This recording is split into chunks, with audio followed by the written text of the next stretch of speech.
welcome back to Your Ag Empire. Today's guest is someone who made a big pivot, leaving behind a full-time career as a veterinarian to build a creative business rooted in agriculture and small-town pride. Kari Jo Kelso is the founder of Kelso Co, a brand that's known for fun, eye-catching apparel inspired by life on the farm and generational ag roots. After losing her mom at 52, Kari Jo reevaluated how she wanted to live her life and leaned into flexibility, purpose, and staying connected to her family's legacy.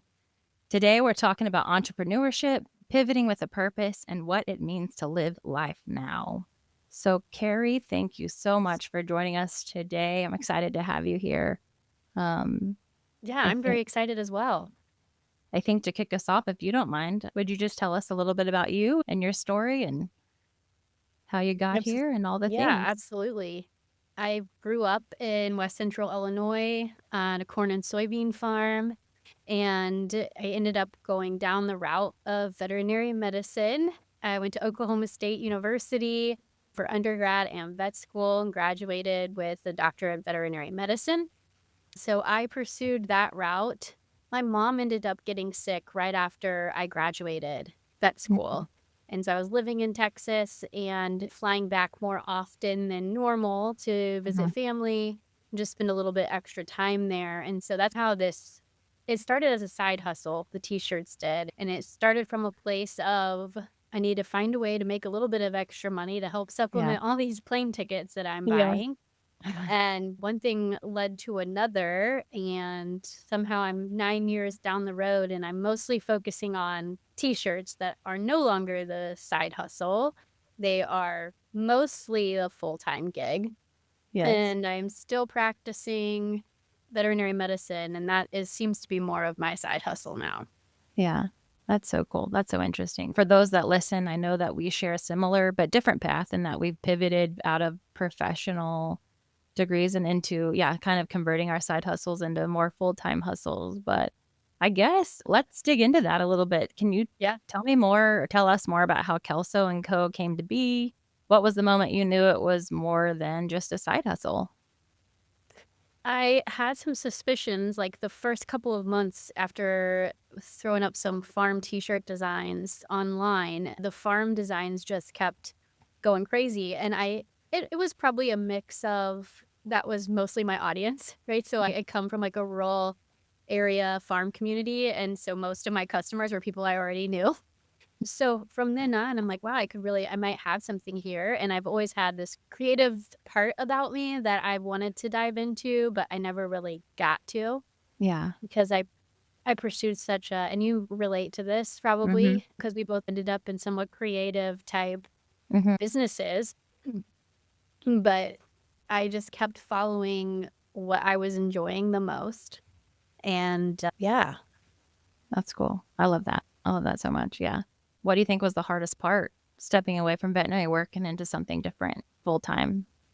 Yeah, I think the whole knowing how much time and money you've put into school and how much Yeah. effort, it's been years, just that is your end goal, and giving that up, like, knowing you're so close to it, so especially I was only 4 years out of, school when I Mhm. decided to go part-time, and that was really hard, a really hard mental shift for me.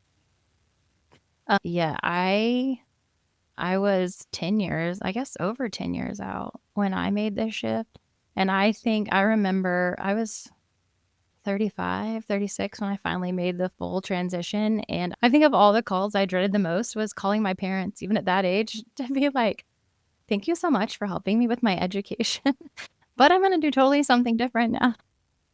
No, I Um, the yeah. honestly, it was guilt knowing telling my dad. My mom had passed away by that point, but Mhm. I dreaded that conversation of telling my dad I'm quitting my job, and there Yeah, was just so much guilt there for some yeah, reason.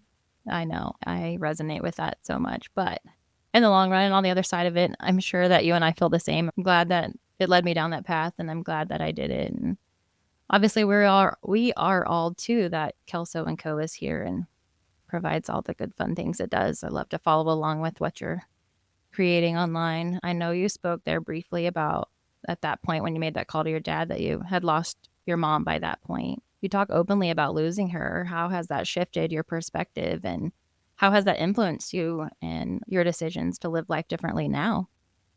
Yeah, absolutely. Losing my mom and watching her go through chemo and all the things. She had breast cancer. Mm, Going through that with her made me, and she was only 52, so it made mhm, me really shift my perspective on how I'm living life. And I was under the impression all through school that I'm gonna have this long career in veterinary medicine, mhm. and then when I get to retirement age, that's when, like, I'll get to do all of the fun things and go Yeah. on trips, and it started to hit me like my mom never made it to retirement Mhm, age. mm. And so I started questioning everything about, like, when we were talking about how much money I was gonna put in my 401k that I won't get to access until I'm 59 and a half. Yeah. Everything, every little decision I was making back then and when I was first started my career, I just thought, "Why am I doing this?" I was having to miss out on, like, fun weekend trips with my friends and my family, and I was having to say no more often than I was getting to say yes because of my job being on call all the time, working long hours, being at the beck and call of the public a little bit, Mhm. Yeah. and I just wanted to be able to enjoy time with my family and enjoy time with my friends, and I needed to make a change in my career because there's just veterinary medicine, a lot of in rural areas hasn't caught up to the whole work-life balance part Yeah, of, for sure. yeah, Yeah. life. I assume you're on call a lot and having to be called out to do all the things all the time, and yeah. I went through a robbery in at the pharmacy in which I was working in Oh, 20. wow.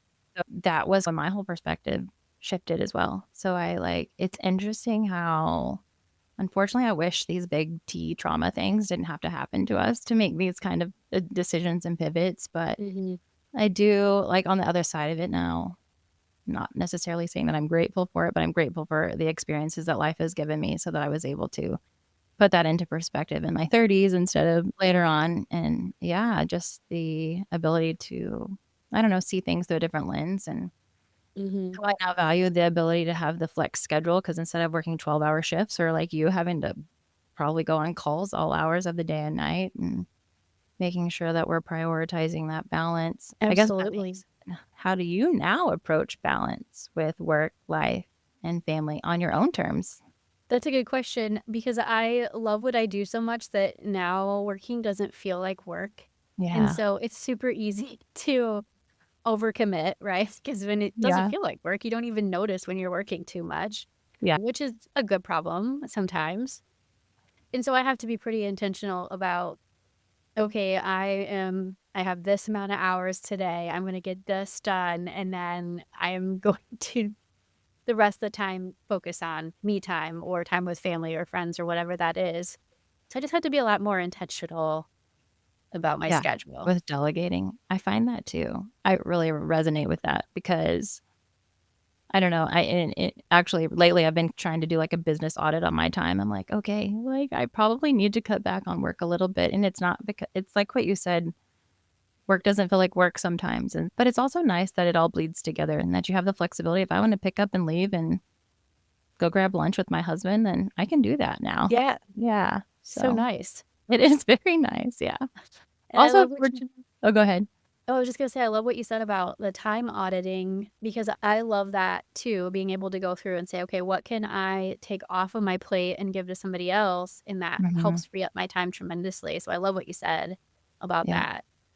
And I think also just having the ability to do that. I know before, like in the pharmacy world, and I'm sure you in the veterinarian world, I don't think we were allowed to, not allowed to, but we probably couldn't audit our time to like delegate to somebody else, you There's a know? lot of stuff you can't delegate. Right. Yes. Yeah. So it's been a nice transition into being able to delegate things and being able to set those boundaries. And hopefully, sounds like you've been able to enjoy that too. You did, it sounds like you stayed right there where you practice veterinary medicine, right? So you Yep. built a business that celebrates rural life where you are, like, in the thick of it every day. So why is that important to you? That's a really good question. I love small towns because I love the community aspect of it. I Yeah. love people getting together and helping other people and just like being surrounded by a support system or like a network of people. And I love celebrating that.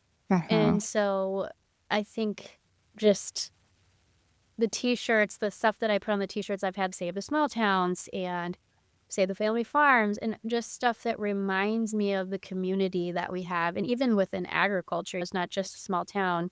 Mhm. There's so many, there's so big of a support system, I feel like, Yeah. amongst people in agriculture. Yeah, and I think part of the t-shirts was just a way for me to celebrate that. And then also the nostalgia of it. Yeah. I grew up on a farm and I don't currently work on the farm. My dad still farms, my uncle still farms. My grandpa Uh-huh. still drives out there every day, but I don't get to work on the farm. And so part of that also is me wanting to still be a part of that community and wanting to still be into that lifestyle, even though I still live just a few miles down the road. Yeah. It's just a way for me to be involved and be active in the community. Yeah.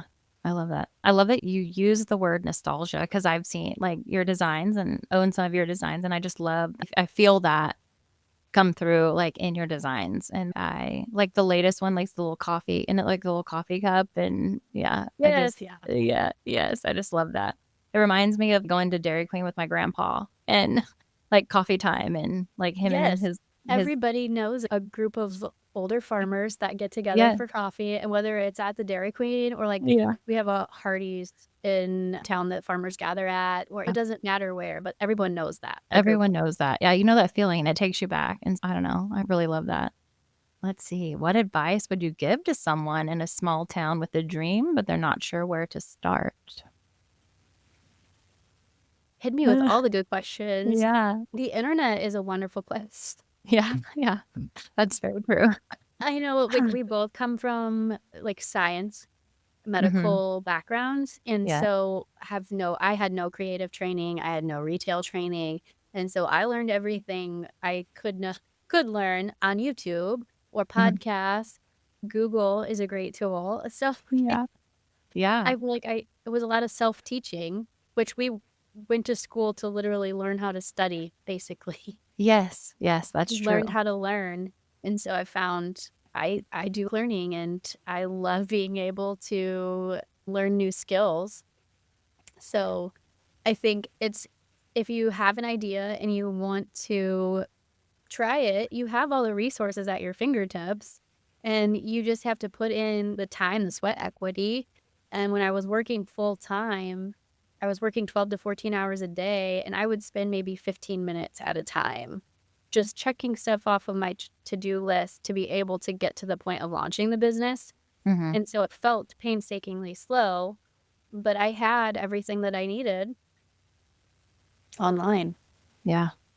I think you made I don't know, that was a good point. I've never heard it put that way, like learning through a professional program, and I'm sure others can relate, but learning how to learn, like, that's what I tell people that all the time. I'm like, "I may have not learned it all, but I definitely learned how to go find the thing I needed to know."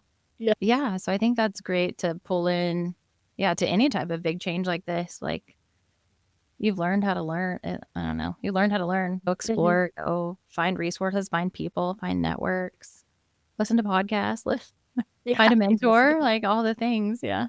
Yeah, that's good, that's good. Let's see, let's circle back to T-shirts and apparel, creating with a purpose.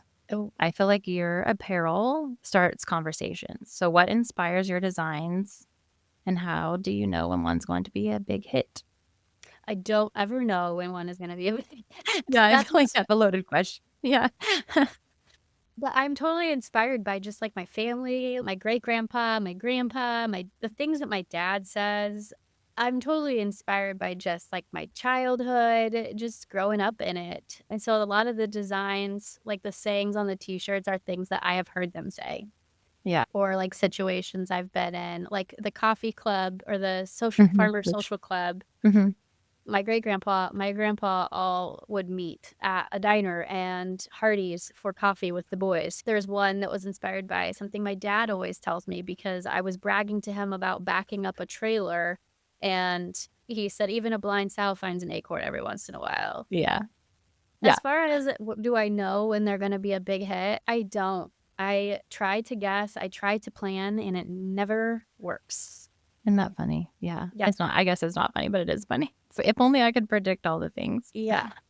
Yeah, I feel, and it's funny because what resonated with you resonates with all of us. So like the little sayings that your grandpa or great grandpa said, it's yes, we heard that too. And I'm so Mhm. glad someone has resurrected it and brought it back to life.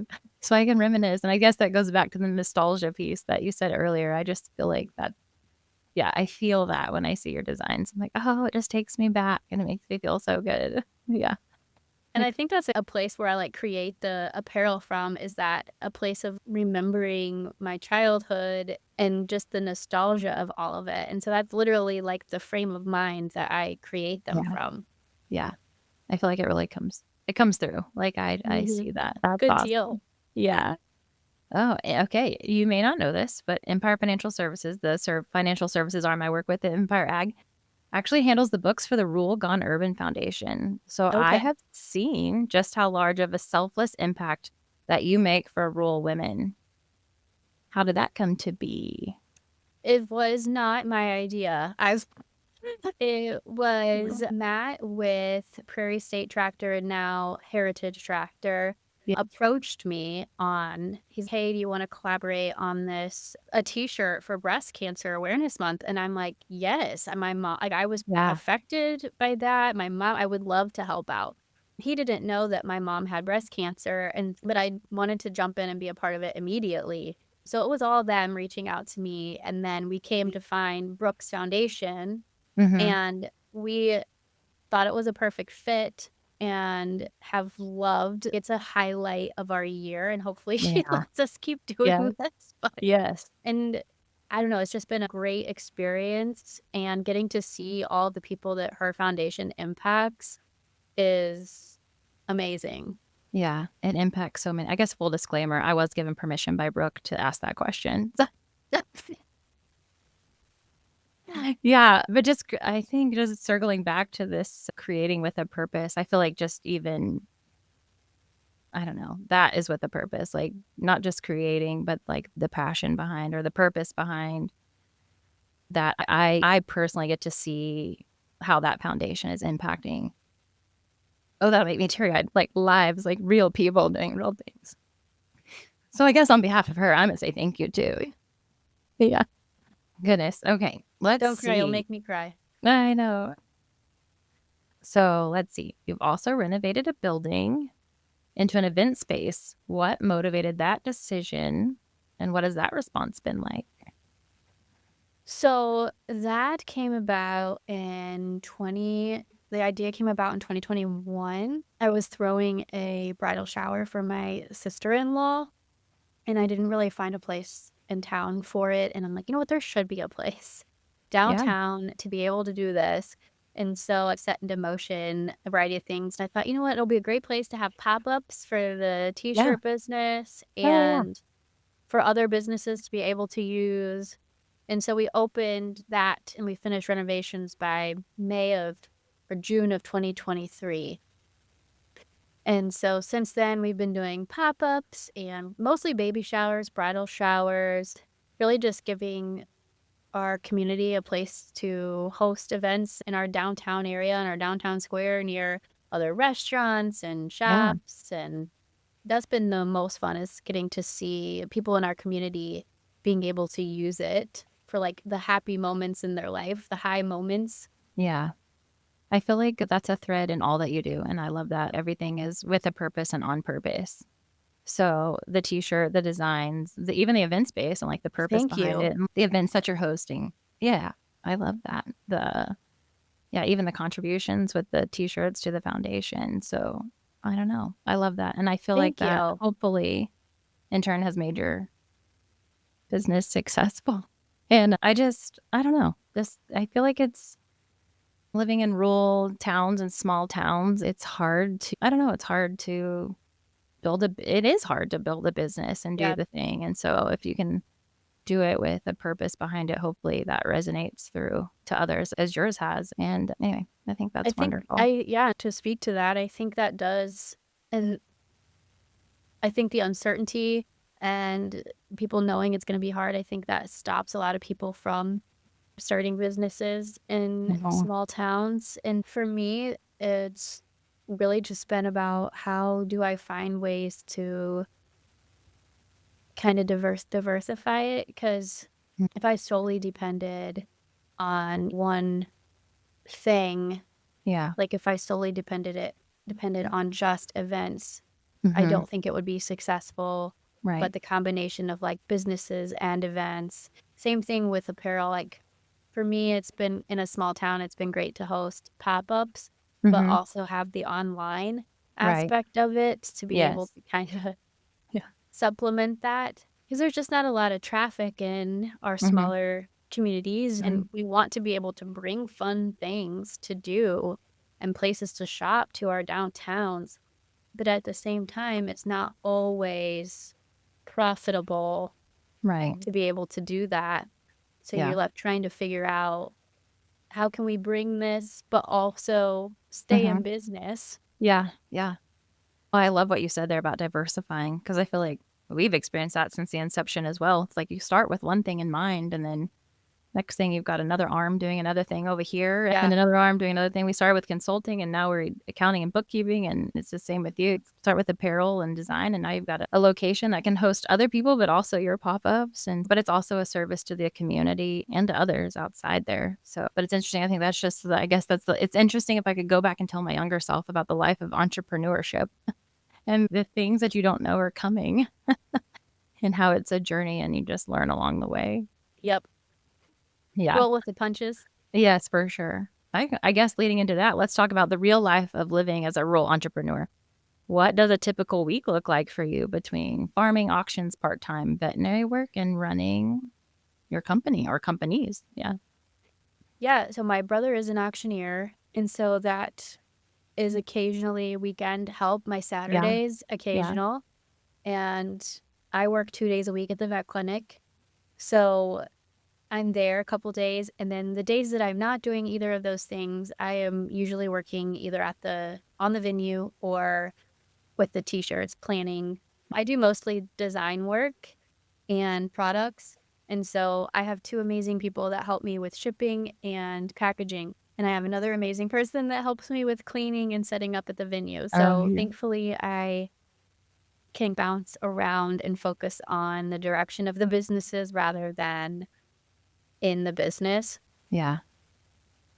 Yeah. I think we all couldn't do what we did if we didn't have those folks to lean on, whether it's family, employees, or friends, or all the things. Absolutely. So, yeah, So every thankfully week looks different.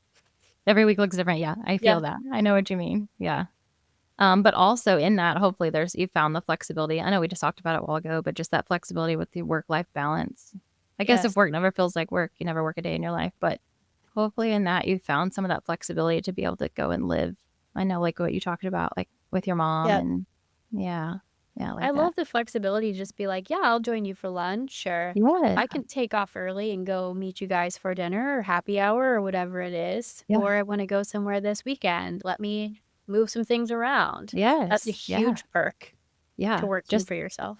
Just this morning, I stepped out for a couple hours to go to my kids' parent-teacher conferences. Like, never before would I have ever been able to do a 10 a.m. parent-teacher conference. It would have to be in the afternoon or not even in that. It would have to be just like I'd have to ask for a day off, ask for vacation to go Mhm. do a parent-teacher conference. So, it's just been I don't know, it's been nice, kinda like what you said, just to be able to rearrange the things to do life and just live and do the things you wanna do at the time you wanna do them, I guess. For Within sure. reason. Within reason. Yes. Yeah. Let's see, what's next for Kelso and Company? Any dreams on the horizon? So we are adding in some things and pivoting this year. So I've been traditionally all graphic t-shirts since Mhm. 2016, since I started. But I really would love, I say I would love, it's already in motion. It's already happening. We're expanding into other apparel and Okay. we're expecting that to come into fruition about May to June. I don't know if you would have heard or seen the corn swimsuit Yeah, I was saga. about to see, are we gonna hear about the corn swimsuit, the corn kini, and all the Yeah, yeah. last April Fool's Day, I Mm, thought, mhm. my April Fool's joke is gonna be a corn bikini. I'm gonna throw it up on my Instagram stories, and That's funny. I wasn't even that Yeah. excited about the joke. I thought everyone would know it's a joke. Yeah. We were all 'Cause like, "No, yes, let's have some. Come oh, on." yeah. I thought, "This is the most ridiculous thing. People are gonna know it's a joke. Whatever. I'll Uh, just do it." My DMs were flooded with people wanting corn bikinis. yes. I love it. And so, yeah, I have a full line of agricultural, mostly corn. I am in the corn. I'm in Yeah. corn country. I have a full line of family swimsuits coming. I love it. Oh, that's exciting. Yeah, that's exciting. So we'll have to be on the lookout, Kelso and Co. for corn swimsuits Corn swimsuit. Yep, for or the whole ag-based family. for the whole family. Oh, my kids are gonna love that. Okay, I guess let's in closing, where can people connect with you? Shop your apparel or book your space? Yeah, so I am online at shopkelsoandco.com. And we have a Facebook page and a website for the event space. The event space is called The Small Towner. You can Mhm. find us at smalltownermacomb.com or on Facebook. Love it. Y'all go check it out. Great person. Thanks for tuning in to Your Ag Empire. If this episode inspired you to rethink your own path or make a bold pivot, share it with a friend who needs to hear it. Hit follow so you never miss a new conversation, and we'll see y'all next week.